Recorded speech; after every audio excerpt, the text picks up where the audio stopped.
સમી તાલુકાના અદગામમાં આરોગ્ય સબસેન્ટરની કામગીરી સામે ઉગ્ર વિરોધ. ગુણવત્તાવિહીન બાંધકામના આક્ષેપ સાથે ગ્રામજનોએ કામ તાત્કાલિક અટકાવ્યું.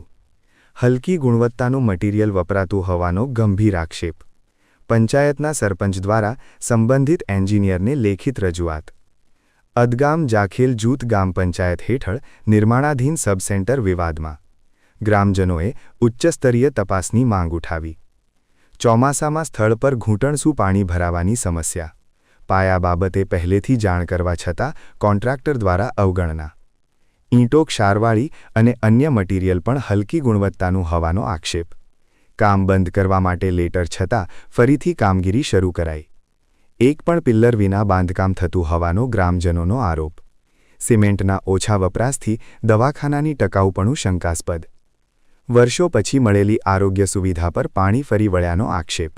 દોષિત કોન્ટ્રાક્ટર સામે કાર્યવાહી અને ગુણવત્તાવાળું બાંધકામ કરવાની માંગ. રિપોર્ટ અનિલ રામાનુજ, રાધનપુર, પાટણ.